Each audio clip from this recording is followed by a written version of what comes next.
Hello my dear students, आज आपका start होने जा रहा है मॉक टेस्ट नंबर 2 यानी सब्जेक्ट साइंस। आप जानते हो इस चैनल पर आपको साइंस की बेहतरीन तैयारी कराई जाती है for Bihar paramedical and paramedical matric.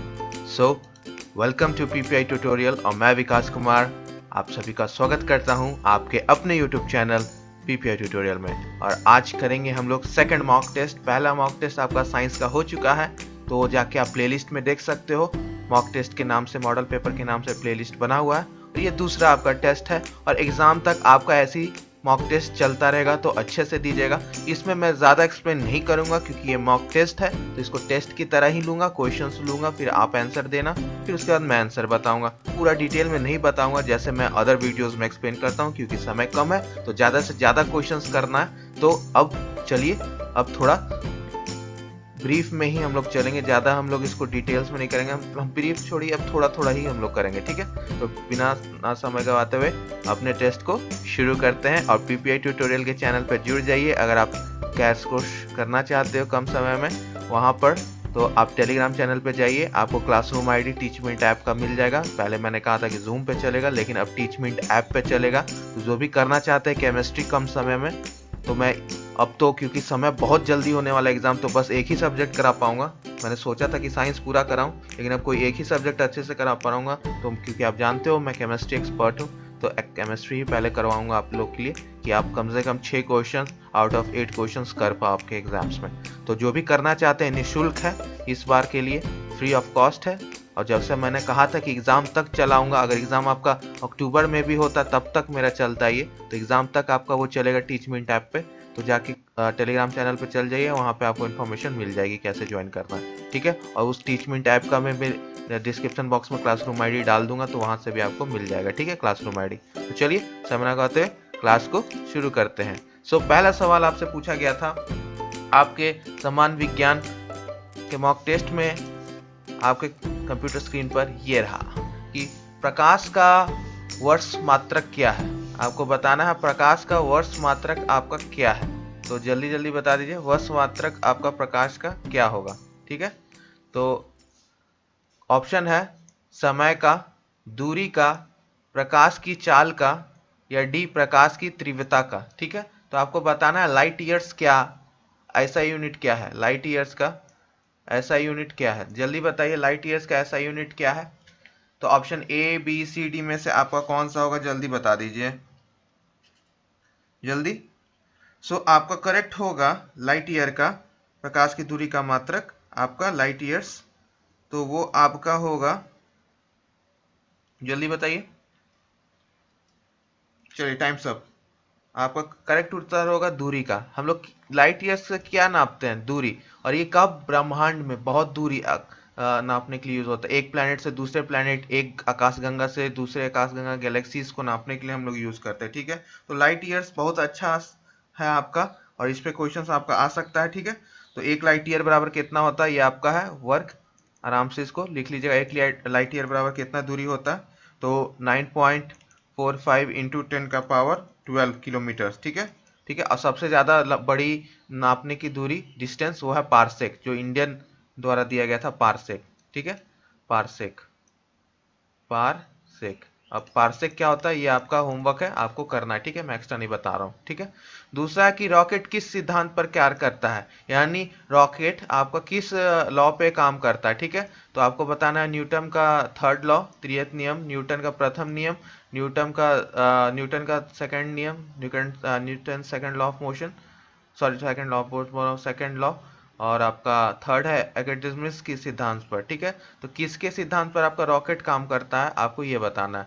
तो रॉकेट आपका जानवे करते हो कि रॉकेट क्या सीधा ऊपर जाता है और नीचे से आपका फ्यूल्स निकलता है। ये आपका third law of motion, every action has equal and opposite reaction. जो भी हम लोग एक्शन करते हैं उसका इक्वल एंड अपोजिट रिएक्शन होता है। सेम वैसे ही जितना आप मेहनत करोगे उतना ही आपको रिजल्ट मिलेगा। अगर आप मेहनत कर रहे हो तो आपको अच्छा रैंक मिलेगा, आप और मेहनत कर रहे हो तो आपको एग्जामिनेशन में और अच्छा रैंक मिलेगा। तो ये है Newton third law of motion, जितना हार्ड वर्क करोगे उतना अच्छा रैंक मिलेगा, ठीक है। तो ये आपका हो गया second third law of motion, ठीक है। तो त्रैक नियम पे आपका ये काम करता है, ठीक है। तो ये हो गया आपका सही उत्तर इस क्वेश्चन का, ठीक है। सब आ जाइए, अब थर्ड क्वेश्चन पे चलते हैं। थर्ड क्वेश्चन एक न्यूमेरिकल है। थर्ड क्वेश्चन आपका एक न्यूमेरिकल है। थर्ड क्वेश्चन आपसे क्या पूछ रहा है? थर्ड क्वेश्चन में आपको पूछा जा रहा है कि 2 किलोग्राम का एक कण है जो कि आपका, यानी 2 किलोग्राम्स का एक कण है जो आपका, इसको इरेज कर देता हूं पहले।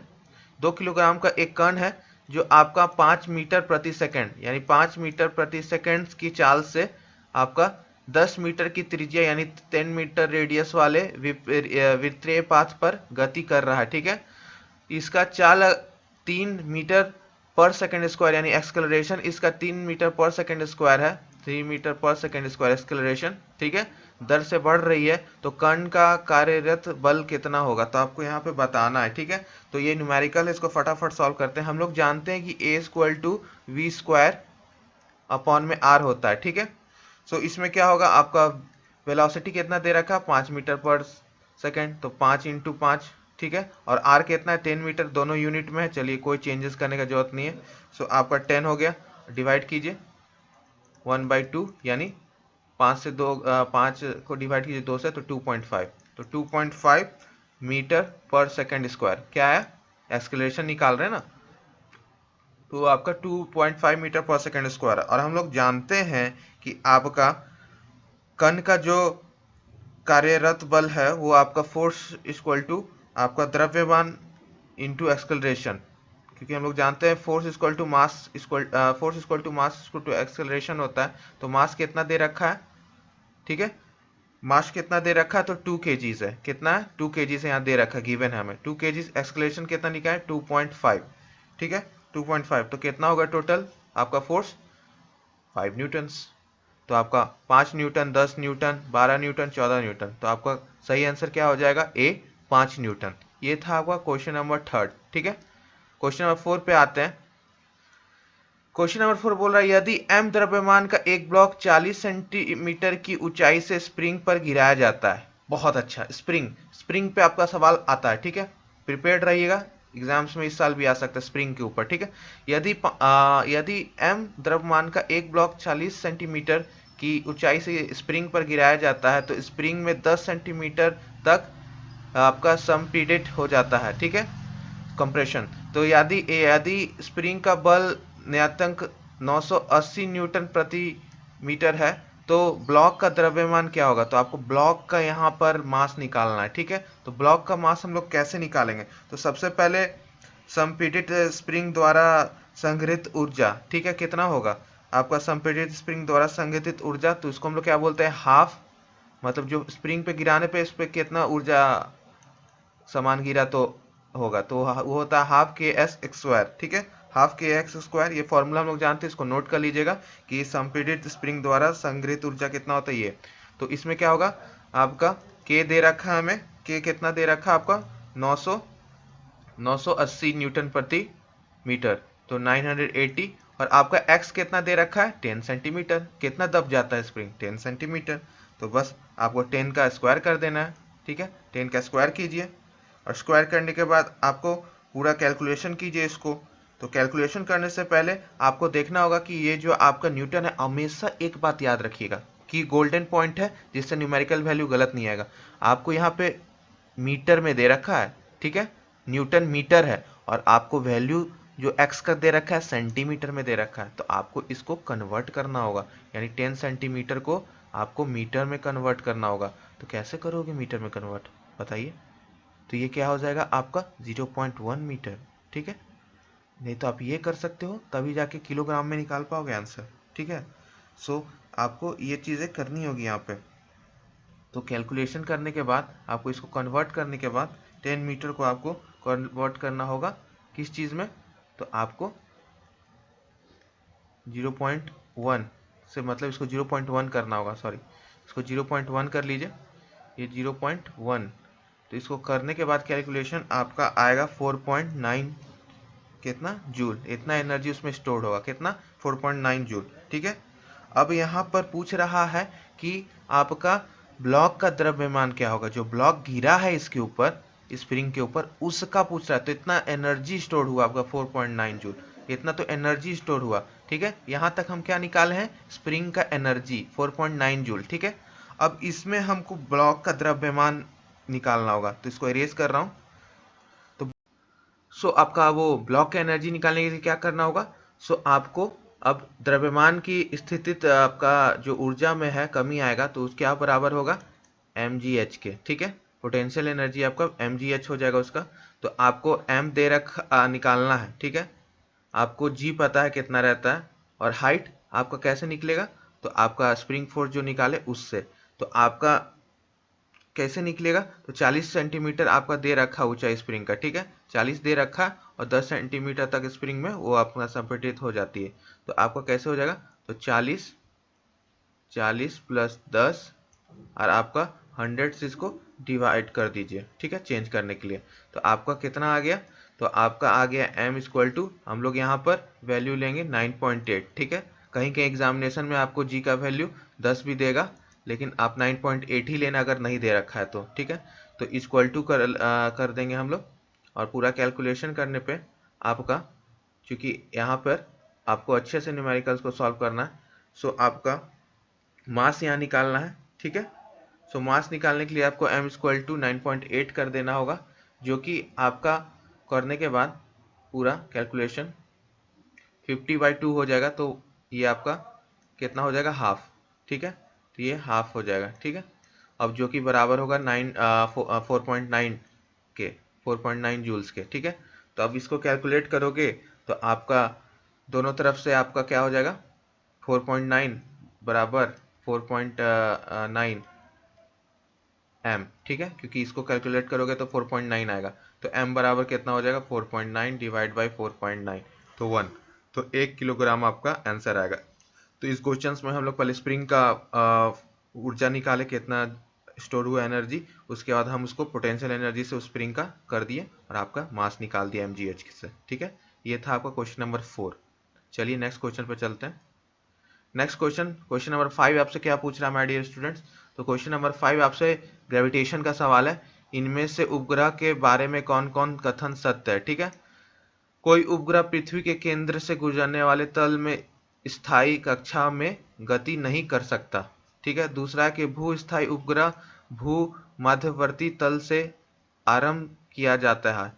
थर्ड है आपका, हम केवल एक भू स्थायी उपग्रह ग्लोबल, यानी आपका जो संचार वाले होते हैं वैश्विक संचार के लिए ग्लोबल के चारों ओर का ही उपयोग करते हैं। और डी है उपग्रह की गति, यानी आपका सैटेलाइट्स इसके कक्षीय त्रिज्या में वृद्धि के साथ साथ बढ़ती है, ठीक है। तो आपको इसमें से बताना है ग्रेविटेशन चैप्टर से। ग्रेविटेशन चैप्टर से तो ये तो आपका क्वेश्चन है, लेकिन इसका इस टाइप का नहीं आएगा, फार्मूला बेस्ड आएगा। तो ये फार्मूला आपका किस पे बात कर रहा है? कि उपग्रह की कक्षीय चाल आपका जो होता है ना, उपग्रह की जो कक्षीय चाल वाला जो थर्ड डी वाला ऑप्शन है, उसमें थोड़ा सा यहाँ पर थोड़ा सा देखना है, और बी वाला जो देखना है भू स्थायी उपग्रह भू माध्यवर्ती ताल से आरंभिक किया जाता है, वो हमें यहाँ पे देखना है।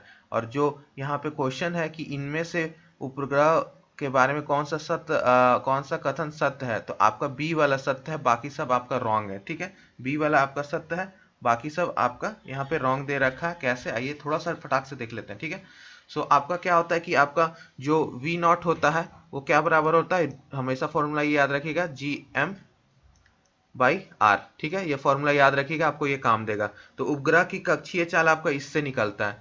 उपग्रह का जो चाल होता है वेलोसिटी आपका इससे लिखता है वी नॉट, ऑर्बिटल वेलोसिटी। कक्षीय चाल का मतलब क्या होता है? ऑर्बिटल वेलोसिटी, ठीक है। वी ओ का मतलब ऑर्बिटल वेलोसिटी। तो इसलिए उपग्रह की कक्षीय चाल इसके कक्षा के त्रिज्या में वृद्धि के साथ घटती है। तो यहाँ पे ये घटेगी, ठीक है। ये जो बढ़ने का लिखा हो ना, घटेगा, ठीक है।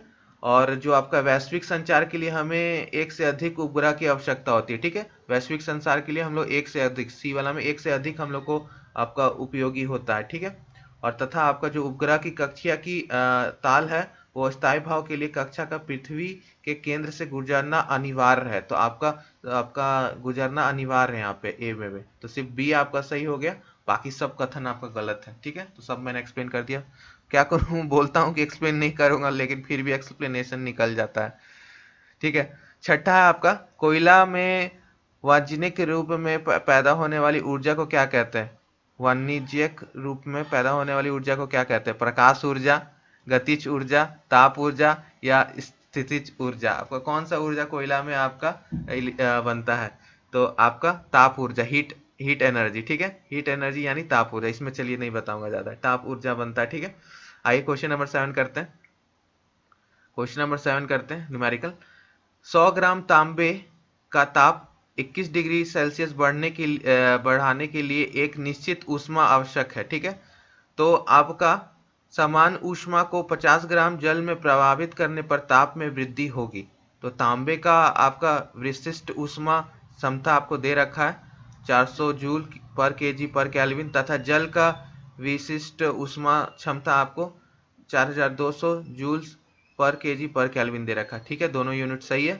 और आपको यहाँ 50 ग्राम दे रखा है, तो देख लीजिए यहाँ 50 ग्राम है, यूनिट आपका केजी में, तो कन्वर्जन 50 ग्राम का करना होगा आपको किलोग्राम में, ठीक है, नहीं तो आपका आंसर सही नहीं निकलेगा। सो आपको एक फॉर्मूला पता है, Q होता है बराबर mc डेल्टा टी, बहुत बार यूज होता है माय डियर स्टूडेंट, बहुत बार, ये वीवीआर न्यूमेरिकल्स के लिए फॉर्मूला है, ठीक है। Q equal to mc delta T. So आपको यहाँ पे मास कितना दे रखा है, आपको 100 ग्राम का तांबा है, ठीक है, 100 ग्राम का आपका तांबा है, ठीक है। तो इसको हम लोग किलोग्राम में करना होगा, तो कितना हो जाएगा 100 ग्राम किलोग्राम में, तो आपको क्या हो जाएगा, बस डिवाइड कर दो 1000 से, तो कितना होगा 0.1 kg, ठीक है। तो 1 ग्राम में कन्वर्ट हो गया। आपका C कितना दे रखा है, आपका C आपको कितना दे रखा है, तो C आपको 400 जूल पर केजी पर केल्विन दे रखा है, ठीक है, 400 जूल पर केजी पर केल्विन दे रखा है, ठीक। सो आपको डेल्टा टी भी दे रखा है, ताप बढ़ाने पर डेल्टा टी भी दे रखा है आपको, कितना है 21 डिग्री सेल्सियस, ठीक। सो अब आपको क्या निकालना है, आपको यहाँ पे Q, तो Q निकालने के लिए आपको क्या करना होगा, बस मल्टीप्लाई कर दीजिए, सारा वैल्यूज को पुट कर दीजिए, तो Q आपको कितना निकला, तो Q equal to 0.1 into 400 into 21, that is 840 joule, ठीक है, इतना आपका निकला Q, ठीक। अब यहाँ पे पूछ रहा है कि अगर अगर समान ऊष्मा को अगर हम 50 ग्राम जल में प्रभावित करने पर ताप में क्या वृद्धि होगी। तो अब थोड़ा सा यहाँ पे कंडीशन लगा दिया क्वेश्चंस में, तो आपका 800 जूल जो आया, ठीक है, तो इसी प्रकार के जल में आपको अगर 800 जूल दे रखा है तो आपका कितना होगा, ठीक है। तो आपको क्या करना होगा, अब यहाँ नया निकालना होगा, ठीक है, सेकंड कंडीशन के लिए Q equal to mc delta T, ऊपर निकाल रहा हूँ, तो आपका कितना हो गया 840 इक्वल टू आपको कितना दे रखा है 50 ग्राम ना, तो इसको केजी में कन्वर्ट करो तो कितना आएगा 0.05, और आपको कितना दे रखा है पानी का, तो 4200, तो 4200 पुट कर दो। अब आपको डेल्टा टी निकालना है इसके लिए, तो डेल्टा टी कितना आएगा, कैलकुलेशन करो, 4 डिग्री सेल्सियस डेल्टा टी निकलेगा। तो ये था आपका न्यूमेरिकल, और ये बहुत अच्छा न्यूमेरिकल है फिजिक्स के लिए, ठीक है, जो आपका Q equal to mc delta T पे आया है। तो ये था आपका क्वेश्चन नंबर 7। चलिए अब क्वेश्चन नंबर 8 मॉक टेस्ट का देख लेते हैं, बताइएगा। सो क्वेश्चन आपसे ये पूछ रहा है, नवृत्त में से सैटेलाइट उपग्रह यानी आपको बताना है सुदूर एवं नियंत्रित द्वारा कक्षा ऑर्बिटल में रखा जाता है, पश्चगित रॉकेट द्वारा कक्षा में रखा जाता है, गुरुत्वाकर्षण क्षेत्र में ऊर्जा व्युत्पन्न करते हैं, और कक्षा में भ्रमण के लिए किसी ऊर्जा का जरूरत नहीं होता, ठीक है, परिभ्रमण के लिए किसी ऊर्जा का जरूरत नहीं होता। तो आपको बताना है कि क्या होगा, तो सैटेलाइट के लिए कौन सा इसमें से सही होगा ऑप्शंस, तो आपको बताना है। तो सी जो आपको होता है गुरुत्वाकर्षण क्षेत्र से ऊर्जा आपका व्युत्पन्न करता है, ठीक है, तो आपका सी सही हो गया, ठीक है। अब 9 के लिए चलिए बता दीजिए, क्वेश्चन नंबर 9 के लिए, एक सुई या पिन जल के पृष्ठ पर इसके कारण तैरती है, ठीक है, तो आपको बताना है किसके कारण, ए बी सी डी में से जल्दी बताइए, संयतन, अनसनी बल, पृष्ठ तनाव या पृष्ठ ऊर्जा, किसके कारण तैरती है, आप जल्दी बताइए। सो आपका करेक्ट क्या होगा उत्तर 9 का, जल्दी बताइए फटाफट, मॉक टेस्ट अब और फास्ट में कर रहा हूँ, ठीक है। तो आपका पृष्ठ तनाव के चलते, पृष्ठ तनाव यानी सरफेस टेंशन के चलते, ठीक है, तो सरफेस टेंशन के चलते आपका ये होता है, ठीक है, टेंशन इक्वल टू क्या होता है, फोर्स अपॉन में लेंथ, ठीक है।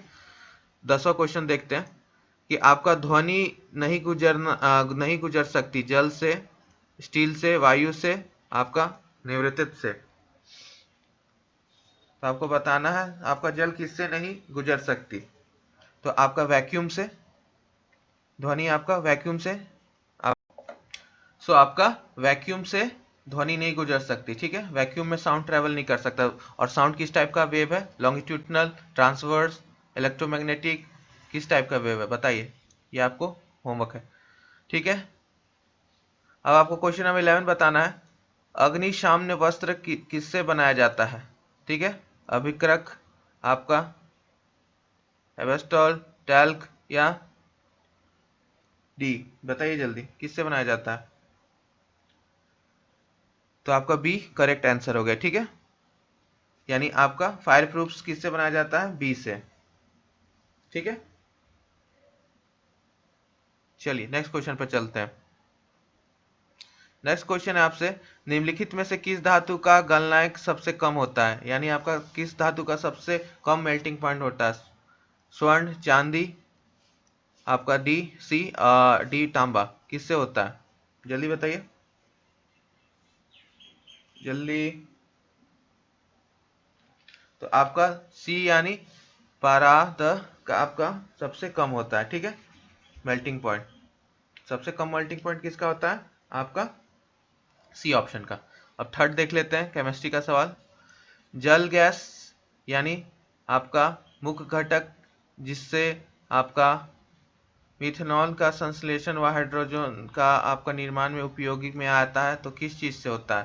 तो आपको जल गैस यानी वाटर गैस के बारे में पूछ रहा है, वाटर गैस। तो वाटर गैस आपका किस चीज से बनता है? तो वाटर गैस आपका बनता है कार्बन मोनोऑक्साइड प्लस H2, यानी आपका जो कोल के ऊपर हम लोग जब स्टीम पास करवाते हैं तो कार्बन मोनोऑक्साइड प्लस आपका यानी भाप पास करवाते हैं कोयला के ऊपर, तो ये चीज आपका प्रोड्यूस होता है जो आपका मिथेनॉल और आपका हाइड्रोकार्बन में आता है। तो मिथेनॉल इससे बन सकता है, यानी CH3OH, तो ये याद रखना आप, ठीक है। चौथा है हाइड्रोजन बम किस सिद्धांत पर आधारित है? ठीक है, तो आपको बताना है, ठीक है। नियंत्रित विखंडन अभिक्रिया, अनियंत्रित विखंडन अभिक्रिया, सी आपका नियंत्रित संलयन अभिक्रिया, या डी आपका अनियंत्रित संलयन अभिक्रिया, यानी कंट्रोल न्यूक्लियर फ्यूजन फ्यूजन किस पे आधारित है? तो हाइड्रोजन बम आपका किस चीज पे आधारित है? तो आपका वो हाइड्रोजन बम है, बम में हमारा कुछ नियंत्रण नहीं होता एक बार छोड़ने के बाद। तो ये तो आपका नियंत्रण हटा दीजिए, कंट्रोल्ड वाला दोनों हटा दीजिए, कंट्रोल फ्यूजन और फ्यूजन। तो अब आपका क्या आ जाएगा, संलयन होगा कि विखंडन? तो आपका हाइड्रोजन बम है तो आपका एनर्जी टूटते जाएगा न्यूक्लियस, तो आपका ये किस चीज में चल जाएगा? आपका संलयन में, ठीक है। आपका ये चला जाएगा संलयन में, तो आपका डी हो जाएगा अनियंत्रित संलयन अभिक्रिया में, ठीक है। तो आपका ये संलयन में चला जाएगा, डी हो गया। 15 का देख लेते हैं आप, क्वेश्चन नंबर 15 आइए। आपका 15 क्वेश्चन नंबर पूछ रहा है, ग्रीन हाउस प्रभाव के लिए मुख्यतः जिम्मेदार वायुमंडलीय गैस कौन सी है? ठीक है, तो ग्रीन हाउस प्रभाव के लिए मुख्यतः जिम्मेदार वायुमंडलीय गैस कौन सी है? तो ओजोन, नाइट्रोजन, ऑक्सीजन या कार्बन डाइऑक्साइड। तो आपका कौन सा गैस आपका करता है ग्रीन हाउस इफेक्ट? तो आपको बताना है। तो ग्रीन हाउस इफेक्ट के लिए कार्बन डाइऑक्साइड सबसे ज्यादा, कार्बन डाइऑक्साइड आपका इंपॉर्टेंट है, ठीक है। उसके बाद मीथेन गैस है CH4, ठीक है, फिर NO है, ठीक है। ये हो गया आपका 15 का क्वेश्चन सही, ठीक है। चलिए अब क्वेश्चन नंबर 16 पे चलते हैं। क्वेश्चन नंबर 16 आपका कोयला यानी खट्टा स्वाद किसके अवस्था के कारण देता है? ठीक है, Coca Cola, sorry Coca Cola, Coca Cola आपका किसका कारण खट्टा स्वाद देता है? एसिटिक अम्ल, बी फॉस्फोरिक अम्ल, सी हाइड्रोक्लोरिक अम्ल, या डी फॉर्मिक अम्ल। किसके कारण कोको कोला जो हम लोग पीते हैं कोको कोला वो आपका देता है खट्टा स्वाद? तो वो आपका प्रेजेंस होता है because of presence of phosphoric अम्ल, फॉस्फोरिक एसिड के प्रेजेंस से कोको कोला आपका जो पीते हैं हम लोग वो आपका खट्टा स्वाद देता है, ठीक है। तो ये था क्वेश्चन नंबर 16, ठीक है। और एक बात मैं बता दूं, थोड़ा सा इससे लेवल हार्ड रहेगा एग्जामिनेशंस का, ठीक है। ये आपका कॉन्फिडेंस बूस्ट अप करने के लिए मैं इजी थोड़ा सा क्वेश्चंस, ये इजी नहीं कह सकते, तीन टाइप का होता है ना, इजी, हार्ड और इजी, मॉडरेट और हार्ड। तो ये मॉडरेट के आसपास है।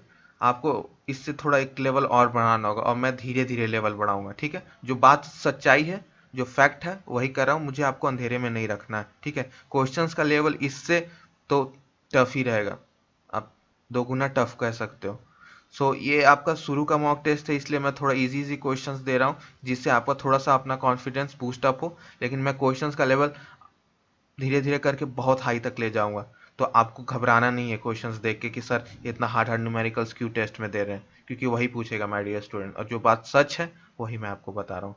मैं अदर्स जगह के जैसा आपको नहीं इजी क्वेश्चंस करा के ये खुश कर दूं कि हाँ आपको ये आएगा, और एग्जाम में जब आप देखो कि बाप रे बाप इतना हार्ड क्वेश्चंस, सर तो पढ़ाए थे कि कोल गैस सीन गैस, और पूछा कुछ और है न्यूमेरिकल, तो हम वो भी पूछेंगे। लेकिन शुरू में आपको थोड़ा सा मज़ा आए, थोड़ा सा आपको टेस्ट देने में आदत हो जाए, तो मैं लेवल्स धीरे धीरे करके बढ़ा दूंगा, आपको पता भी नहीं चलेगा कि कब मैं इजी से मॉडरेट, मॉडरेट से हार्ड पे चला गया। तो जो फैक्ट है मैं आपसे छुपा नहीं रहा, ठीक है। और इस चैनल पे आपको हमेशा जेन्युइनिटी और ऑनेस्टी के साथ ही आपकी तैयारी करी जाएगी, ठीक है। अगर मुझे व्यूज चाहिए होंगे तो मैं बहुत इजी इजी क्वेश्चंस कराऊंगा और बोलूंगा हाँ यही आएगा, यही आएगा, यही आएगा। लेकिन मैं हमेशा हर क्वेश्चंस और हर टेस्ट में जो भी फैक्ट और जेन्युइन बात होता है मैं आपको बता देता हूँ, क्योंकि हमें आपके यहाँ भरोसा जीतना है, आपके भरोसा के साथ खेलना नहीं है, ठीक है। तो ये क्वेश्चंस आप कम ही एक्सपेक्ट करना, न्यूमेरिकल्स वाले कर सकते हो, और जो भी इंपॉर्टेंट फार्मूलाज मैंने बोले वो कर सकते हो, लेकिन इससे क्वेश्चंस थोड़ा सा और टफ रहेगा, ठीक है। तो जो बात सही है, साइंस क्योंकि टफ रहेगा, 2020 में आया था, और आपका टफ रहेगा ही, ठीक है। और मैं धीरे धीरे वहां तक पहुंचा दूंगा आपको, धीरे धीरे आप खुद देखोगे कि सर का लेवल बढ़ते गया। मॉक टेस्ट अभी और कराऊंगा, मॉक टेस्ट और क्वेश्चंस मैं अपने तरफ से बना बना के, ये तो आपको इजी लग रहा होगा आई नो, लेकिन आगे और हार्ड दूंगा, ठीक है। आपको ये मत सोचना कि सर इजी करवा रहे हैं, ठीक। सर इजी करवा रहे हैं यस, लेकिन आगे आपको हार्ड भी करवाएंगे, जो एग्जाम में पूरा आने का चांसेस हो, ठीक है। तो अच्छे से सारा मॉक टेस्ट कीजिए, ठीक है माय डियर स्टूडेंट। और यहाँ पे आपका भरोसा ही हमारी सबसे मेन अचीवमेंट है, कि आपका भरोसा इस चैनल पे, पीपीआई ट्यूटोरियल पे इसी तरह बना रहे। हमें भरोसा नहीं तोड़ना है कि आपको एग्जाम देने के बाद आपको लगे कि जा सर तो कुछ और कराएं, आया कुछ और।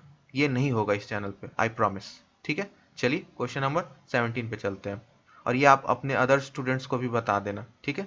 और क्योंकि आप जब यहाँ से अपना अच्छा रिजल्ट लेके जाओगे, तो आप वापस अपने जूनियर्स को, अपने भाई बहनों को, अपने कोई भी रिलेटिव्स को कि बोलोगे कि हाँ यहाँ से कीजिए करना तैयारी, यहाँ पे जेन्युइन और ऑनेस्टली पढ़ाया जाता है, कोई भी गुमराह नहीं किया जाता, ठीक है। चलिए क्वेश्चन नंबर 17 पे चलते हैं। जीवाणु में प्रिम्बी का कार्य क्या है, ठीक है। तो आपको बताना है इसका क्या होगा सही उत्तर 17 का। तो जीवाणु को गति प्रदान करना, आपका बी, सी और डी में से कौन सा, उपयुक्त में से कोई नहीं। जीवाणु को आकार प्रदान करना, तो जीवाणु में आपका क्या कार्य करता है, तो आपका करेक्ट उत्तर हो जाएगा बी, ठीक है। ये जनन में भाग लगाता है, ठीक है। तो ये आपका 17 का बी हो जाएगा, यानी पिल्ली आपका क्या करता है जीवाणु में, आपको बताना है पिल्ली क्या करता है आपका। ये कार्य लौकिक जनन में भाग लेता है, ये ग्राम नेगेटिव होता है, ग्राम नेगेटिव तत्व होता है जीवाणु, जो छोटे छोटे टाइप्स में पाया जाता है, ठीक है। जिसका कोशिका भित्ति सतह पर पाई जाती है, ये आपका सेल वॉल पे पाया जाता है पिल्ली, ठीक है, ठीक है। ये बाहर में पाया जाता है। 18 शैवाल की कोशिका भित्ति निर्मित होती है सेल्यूलोज, गैलेक्टोज तथा मैनिन द्वारा, हीमोसेल्यूलोज, पैक्टिन तथा प्रोटीन द्वारा, सी आपका पैक्टिन, सेल्यूलोज तथा प्रोटीन द्वारा, डी सेल्यूलोज, हेमीसेल्यूलोज तथा पैक्टिन द्वारा। तो आपका शैवाल की कोशिका भित्ति किसके द्वारा होती है, इसको जरूर भी वीआई कर लीजिएगा। शैवाल वाला हम आपका प्रीवियस ईयर्स कराए हैं, वहां पर भी बोले हैं कि आपका शैवाल बहुत इंपॉर्टेंट है, एक क्वेश्चन आपका रहेगा शैवाल से, क्योंकि हर एक दो ईयर से बायो में शैवाल रहता, और मैं बोल सकता हूँ कि एल्गी से पक्का आएगा, ठीक है। एल्गी आपका कहाँ का है, तो प्लांट किंगडम, चैप्टर नंबर 3 आपका क्लास 11th एनसीईआरटी, उसमें टेबल दे रखा है, प्रीवियस ईयर्स में मैंने पूरे अच्छे से सॉल्व करा रखा है, तो आप वो जरूर देख लेना।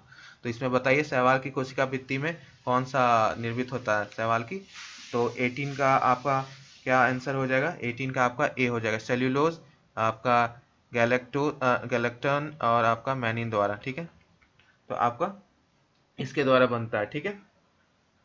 तो आपका सही उत्तर हो जाएगा, ठीक। अब आ रही है क्वेश्चन नंबर 19 में, हरे पौधों में यानी ग्रीन प्लांट्स में बोरॉन भी सहायता प्रदान करता है किस चीज में, ठीक है, बोरॉन यानी बी, बोरॉन आपका। तो बता दीजिए जो बोरॉन बी होता है, और न्यूट्रिएंट्स, न्यूट्रिएंट्स अच्छे से कर लेना, ये जितने भी मैक्रो न्यूट्रिएंट्स और मैक्रो न्यूट्रिएंट्स दोनों, माइक्रो मैक्रो दोनों अच्छे से कर लेना। प्लांट्स पे जो प्लांट फिजियोलॉजी का चैप्टर से न्यूट्रिएंट्स के ऊपर आपका हमेशा क्वेश्चंस रहता है, तो प्लांट फिजियोलॉजी अच्छे से करना, ठीक है, न्यूट्रिएंट्स वाला खासकर, बायोलॉजिकल नाइट्रोजन फिक्सेशन वाला क्वेश्चंस वगैरह सब अच्छे से कर लीजिएगा। अब बताइए 19 का आंसर क्या होगा। सो आपका बोरॉन जो रहता है किस चीज में आपका देता है, तो डी, ठीक है, डी आपका करेक्ट हो जाएगा, ठीक। तो आपका D is the correct answer, आपका बोरॉन इस चीज में हेल्प करता है, ठीक। और बाकी सब आपका इसी तरह से आपको सारा मैक्रो और मैक्रो न्यूट्रिएंट्स का करना है, ठीक है। क्वेश्चन नंबर 20 देख लेते हैं। पुष्पन प्रक्रिया के लिए उत्तरदायी फाइटोक्रोम होता है, यानी आपको बताना है पुष्पन प्रक्रिया के लिए उत्तरदायी फाइटोक्रोम क्या होता है। तो पुष्प कलियों में पाए जाने वाला वर्णक, डी पत्तियों में पाए जाने वाला हार्मोन, पत्तियों में पाए जाने वाला वर्णक, या डी पुष्प कलियों में पाए जाने वाला एंजाइम। तो आपको बताना है कि कौन सा आपका हो जाएगा। तो आपको पिगमेंट जो वर्णक रहता है कौन सा सही होगा, आपको इसमें वो देखते हुए बताना है। तो आपका सी यानी पत्तियों में पाए जाने वाला वर्णक यानी पत्तियों में पाए जाने वाला पिगमेंट्स होता है, वो पुष्पन प्रक्रिया के लिए उत्तरदायी फाइटोक्रोम होता है, ठीक है। तो आपका क्या होगा इसका सही चीज, तो पिगमेंट आपका। और ये किस चीज पे काम करता है, तो आपको याद रखना है दो न्यूमेरिकल वैल्यूज, आपका 660 नैनोमीटर तरंग दैर्घ्य, और PFR, ठीक है, फाइटोक्रोम का 730 nm, ये आपका याद रखना, इस तरंगों पे काम करता है। और जो आपका PFR होता है यानी आपका PR में कन्वर्ट होने में इसको 830 नैनोमीटर लगता है, और वापस इसको आने में मतलब सामने पे रहता है ये आपका 660 नैनोमीटर लगता है। तो इस तरह से ये काम करता है, ठीक है। तो यह हो गया आपका 20 का पूरा एक्सप्लेनेशन, ठीक है। आइए 21 देख लेते हैं। शकरकंद किसमें समजातीय होता है, यानी आपका शकरकंद स्वीट पोटैटो आपका किस चीज का समजातीय होता है। बहुत अच्छा क्वेश्चन है, ठीक है। अदरक के, सलजम के, आलू के, या अरबी के, ठीक है। आपका शकरकंद, शकरकंद क्या है, पहले रूट है, स्टेम है, कि आपका लीफ है, क्या है शकरकंद, ये बता दीजिए। जो स्वीट पोटैटो है आपका क्या है, तो ये एक जड़ है, क्या है, ये एक रूट है। शकरकंद हमेशा याद रखना एक रूट है, ठीक है। और पोटैटो क्या है ये बताना, आपका होमवर्क है, ठीक है। पोटैटो क्या है, तो आपका जो सलजम के साथ ये आपका समजातीय होता है, ठीक है, क्योंकि सलजम भी आपका एक रूट है, ठीक है। सलजम के साथ आपका समजातीय होता है। अदरक हो गया आपका, अरबी हो गया आपका, आलू हो गया, ये सब क्या है आपका, ठीक, ये आपका तना है, स्टेम है, सब क्या है, स्टेम, भूमिगत तना है, ठीक है, भूमि रहने वाला तना है, ठीक है। तो आपका ये तना हो गया, ठीक है। काफी बच्चे इसमें कंफ्यूज रहते हैं, इसको अच्छे से कर लीजिएगा, ठीक है। सेकंड क्वेश्चन, करक अथवा का उद्गम होता है वलकुट के भीतर में कोशिकाओं से, वलकुट की किसी भी कोशिकाओं से, वलकुट की बाहर की कोशिकाओं से, अतः तथा अंतरकुलीय एधा से। बताना है आपको कि कहाँ से होता है ये। तो आपका सही उत्तर हो जाएगा सी, वलगुट की बाहर की कोशिकाओं से, ठीक है। वलगुट की बाहर की कोशिकाओं से आपका ये आपका निकलता है, ठीक है। तो ये आपका सही उत्तर हो गया, ठीक है।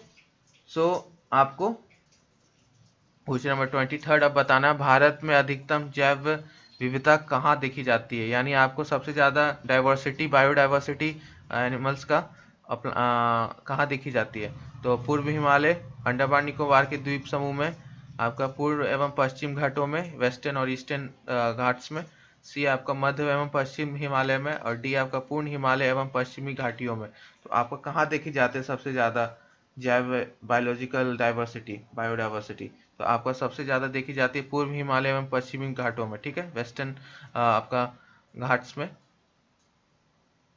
वेस्टर्न ईस्टर्न घाट्स में आपका, यानी डी में, ठीक है। 24 आपको बताना है,